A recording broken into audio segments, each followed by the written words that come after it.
একঘেয়েমি পটলের রেসিপি খেতে খেতে বোর হয়ে গেলে এই রেসিপিটা একবার তৈরি করে দেখতে পারেন।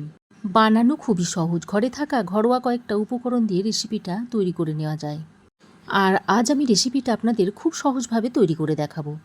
নমস্কার বন্ধুরা, তিয়াসার রেসিপিতে সকলকে স্বাগত জানাই। আমার আজকের রেসিপি হলো আলু পটলের একটা দুর্দান্ত স্বাদের রেসিপি। আজকের এই আলু পটলের রেসিপিটা তৈরি করার জন্য এখানে আমি নিয়েছি আলু আর পটল। এবার এই আলু আর পটলগুলোকে আপনাদের একটু কেটে দেখাচ্ছি। আর দেখতেই পাচ্ছেন আমি পটলের খোসাগুলোকে আগে থেকে ছাড়িয়ে নিয়েছি, আর পটলের গায়ে অল্প একটু খোসা রেখে রেখে পটলগুলোকে ছাড়িয়ে নিয়েছি। এবার এই পটলগুলোকে মাঝ বরাবর দুটো ভাগে ভাগ করে নিচ্ছি।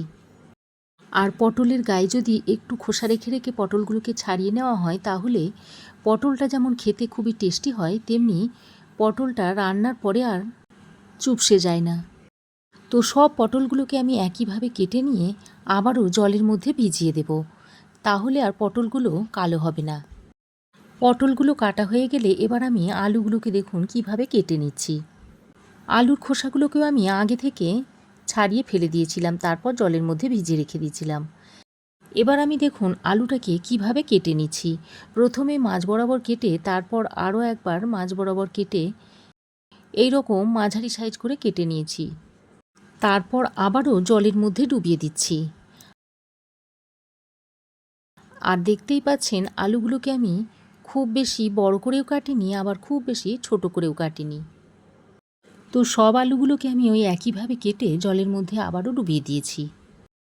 এবার আমি এই আলু আর পটলগুলোকে ভেজে নেব। তার জন্য কড়াই গরম করে দিয়ে দিচ্ছি পরিমাণ মতো সর্ষের তেল। তেল ভালোভাবে গরম হয়ে এলে এবার এই গরম তেলের মধ্যে কেটে রাখা আলুগুলোকে দিয়ে দিচ্ছি। আলুগুলোকে তেলের সঙ্গে ভালো করে নেড়েচেড়ে মিশিয়ে নিয়ে এবার এই আলুগুলোকে একটু লাল লাল করে ভেজে নেব। ততক্ষণে আমি এই রান্নার জন্য একটা মশলা তৈরি করে নিচ্ছি। তার জন্য একটা মিক্সিং জারের মধ্যে নিয়ে নিচ্ছি 1/2 ইঞ্চ মতো আদার টুকরো, ওরই সঙ্গে 7-8 কোয়া মতো রসুন দিয়ে দিচ্ছি, আর দিয়ে দিচ্ছি 2টো কাঁচা লঙ্কা, আর তারই সঙ্গে দিয়ে দিচ্ছি 1/2 চামচ মতো গোটা সর্ষে আর 1 চামচ পরিমাণ পোস্ত। আমি এখানে কালো সর্ষেটা দিয়েছি, আপনারা চাইলে হলুদ কিংবা সাদা সর্ষেটাও দিয়ে দিতে পারেন।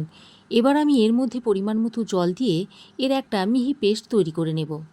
তো দেখুন ঠিক এই রকম একটা মিহি পেস্ট তৈরি করে নিয়েছি। এদিকে দেখুন আলুটা ততক্ষণে বেশ লাল লাল করে ভাজা হয়ে গেছে। এবার আমি এই ভেজে নেওয়া আলুগুলোকে ছাঁকনার সাহায্যে ছেঁকে তুলে নিচ্ছি। আলু ভেজে তুলে নেওয়ার পর এবার আমি ওই তেলের মধ্যে পটলগুলোকে দিয়ে ভেজে নেব। এবার পটলগুলোকে দিয়েও বেশ লাল লাল করে ভেজে নিতে হবে। আমি অল্প তেলে আলু আর পটলগুলোকে ভেজে নিচ্ছি, তবে আপনারা চাইলে ছাঁকা তেলেও ভেজে নিতে পারেন। তো দেখুন পটলগুলোকেও আমি এরকম লাল লাল করে ভেজে নিয়েছি। এবার এই পটলগুলোকেও ছেঁকে তুলে নিচ্ছি। পটলগুলোকে তুলে আমি ওই আলুর সঙ্গে একসঙ্গে রেখে দিচ্ছি। পটল আলু ভেজে নেওয়ার পর ওই তেলের মধ্যে দিয়ে দিচ্ছি 1/2 চামচ পরিমাণ গোটা জিরে, আর দিয়ে দিচ্ছি একটা শুকনো লঙ্কা। ফোড়ন কিছুক্ষণ ভেজে নিয়ে এবার আমি এর মধ্যে দিয়ে দিচ্ছি পেঁয়াজ কুচি। 2টো মিডিয়াম সাইজের পেঁয়াজ আমি এরকম মিহি করে কুচিয়ে নিয়েছি, সেটা দিয়ে দিয়েছি। এবার পেঁয়াজটাকে দিয়েও বেশ ভালো করে রং ধরিয়ে ভেজে নিতে হবে। তো দেখুন পেঁয়াজটাকেও আমি এইরকম একটু লাল করে ভেজে নিয়েছি। তারপর আমি এর মধ্যে ওই বেটে রাখা মশলাটা দিয়ে দিচ্ছি। বাটা মশলাটা দিয়ে পেঁয়াজের সঙ্গে বেশ খানিকক্ষণ কষিয়ে নিতে হবে। বাটা মশলাটা দিয়ে পেঁয়াজের সঙ্গে ভালো করে নেড়ে চেড়ে মিশিয়ে নিয়ে এবার আমি এর মধ্যে দিয়ে দিচ্ছি স্বাদ মতো নুন, দিয়ে দিচ্ছি 1/2 চামচ মতো হলুদ গুঁড়ো, আর কালারের জন্য দিয়ে দিচ্ছি 1/2 চামচ মতো কাশ্মীরি লঙ্কার গুঁড়ো। এবার ওই মিক্সির মধ্যে অল্প একটু জল নিয়ে সেই জলটা এর মধ্যে দিয়ে দিচ্ছি। যাতে মশলাটা পুড়ে না যায় সেই কারণে জল দিয়ে মশলাটাকে খুব ভালো করে কষিয়ে নেব। মশলাটা আমি 4-5 মিনিট সময় ধরে ভালো করে কষিয়ে নিয়েছি। তারপর এর মধ্যে দিয়ে দিচ্ছি টমেটো বাটা। এখানে আমি 2টো মিডিয়াম সাইজের টমেটো বেটে নিয়েছি, সেটা দিয়ে দিয়েছি। এবার টমেটো বাটাটা দিয়ে খুব ভালো করে মশলার সঙ্গে মিশিয়ে নিচ্ছি। এবার আমি একটা ঢাকনা লাগিয়ে মশলাটাকে খুব ভালো করে কষিয়ে নেব। প্রায় 4-5 মিনিট সময় ধরে মশলাটাকে আমি খুব ভালো করে ঢাকা দিয়ে কষিয়ে নিয়েছি। এবার ঢাকাটা খুলে এর মধ্যে দিয়ে দিচ্ছি 1/2 চামচ পরিমাণ ধনে গুঁড়ো।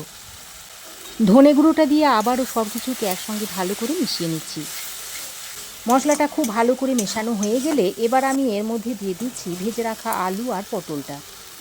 এবার আলু ও পটলটাকে দিয়ে মশলার সঙ্গে খুব ভালো করে মিশিয়ে নিতে হবে।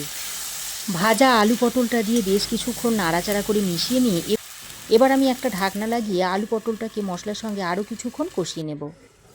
তো আরও 3-4 মিনিট ঢাকা দিয়ে আমি আলু পটলটাকে ভালো করে মশলার সঙ্গে কষিয়ে নিয়েছি। এবার আমি আলু পটলটাকে সেদ্ধ করার জন্য দিয়ে দিচ্ছি পরিমাণ মতো জল। জলটা দিয়ে আবারও আলু পটলের সঙ্গে খুব ভালো করে নেড়ে চেড়ে মিশিয়ে নিচ্ছি। এবার আমি এর মধ্যে দিয়ে দিচ্ছি অল্প পরিমাণে একটু চিনি। স্বাদের ব্যালেন্সটা যাতে ঠিকঠাক হয় সেই জন্য আমি অল্প পরিমাণে একটু চিনি দিয়ে দিয়েছি। চিনিটা দিয়ে আবারও ভালো করে নেড়েচেড়ে মিশিয়ে নিয়ে এবার আবারও একবার ঢাকা দিয়ে আরও 3-4 মিনিট মতো রান্না করে নিচ্ছি। ঢাকা দিয়ে আরও 3-4 মিনিট রান্না করে নিয়েছি, তারপর ঢাকাটা খুলে নিয়েছি। আর দেখুন আলু পটল খুব ভালোভাবে সেদ্ধ হয়ে গেছে। আর তরকারিটা দেখুন একটু মাখো মাখো হয়ে এসেছে। এবার আমি এর মধ্যে অল্প পরিমাণে একটু গরম মশলার গুঁড়ো ছড়িয়ে দিচ্ছি। গরম মশলার গুঁড়োটা দিয়ে আবারও সব কিছুকে একটু ভালো করে মিশিয়ে নিচ্ছি। এবার গ্যাসের ফ্লেমটাকে বন্ধ করে আরও কিছুক্ষণ স্ট্যান্ডিং টাইমে রেখে দিচ্ছি। আরও কিছুক্ষণ স্ট্যান্ডিং টাইমে রাখার পর এবার আমি একটা প্লেটের মধ্যে আলু পটলের তরকারিটা সার্ভ করে দিচ্ছি। দেখুন তো দেখুন তরকারিটা দেখতে কি দুর্দান্ত হয়েছে। এভাবে আপনারাও একবার তৈরি করে খেয়ে দেখতে পারেন। আশা করছি আপনাদেরও ভালো লাগবে। তো বন্ধুরা, আমার এই আজকের দুর্দান্ত সাথে রাজকীয় পটলের রেসিপি আপনাদের কেমন লাগলো অবশ্যই একটা কমেন্ট করে জানাবেন। ভালো লাগলে একটা লাইক ও শেয়ার করবেন। পাশে থাকা বেল আইকনটা অবশ্যই প্রেস করে দেবেন। আর আমার চ্যানেলে যদি নতুন হয়ে থাকেন তো প্লিজ চ্যানেলটাকে সাবস্ক্রাইব করার অনুরোধ রইল। আজ এ পর্যন্তই। আবার দেখা হবে নতুন কোনো রেসিপি নিয়ে নেক্সট এপিসোডে। সে পর্যন্ত ভালো থাকবেন, সুস্থ থাকবেন। ধন্যবাদ।